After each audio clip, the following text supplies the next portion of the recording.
वृक्ष घूमते हुए नजर आते थे मुझे। जैसे जैसे वह ट्रेन घूमती थी, मैंने बहुत दूर तक देखा तो वृक्ष भी घूम रहे हैं, पहाड़ भी घूम रहे हैं, वहाँ के जो किसान हैं वह भी घूम रहे हैं।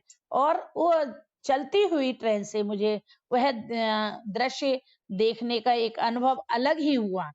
चूंकि मैंने सुना तो अपने दोस्तों के से बहुत था, अपने माता पिता या मौसी आदि से भी सुना था कि चलते समय हम वृक्ष इत्यादि वहाँ का प्राकृतिक सौंदर्य देखते हैं तो बड़ा ही सुंदर लगता है। किंतु जब मैंने देखा तो मुझे स्वयं उस बग के बारे में पता चला। तब मैं जान पाया कि सच में प्रकृति को देखना अपने आप में एक अलग ही आनंददायक अनुभव है।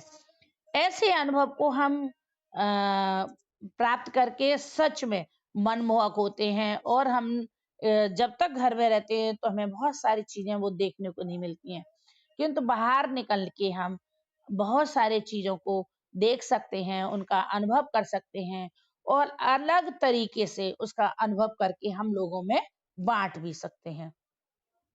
ऐसा देखते हुए अ, फिर हम जब आगे बढ़े तो हम एक होटल में चाय इत्यादि लेने के लिए रुके और वहाँ हमने चाय इत्यादि ली। जब हम थक गए कुछ देर के लिए तो हम पास में ही कुछ ऐसी जगह थी, खाली स्थान था। अपितु हाईवे से जाने पर कुछ स्थान नहीं मिलता है, किंतु आगे चल करके हमने मार्ग के एक साइड में उस अपनी देखा कि कुछ लोग वहाँ खड़े हुए हैं। जैसे ही मेरी ट्रेन रुकी तो हम लोगों ने वहाँ चाय इत्यादि पी, वहाँ का आनंद लिया।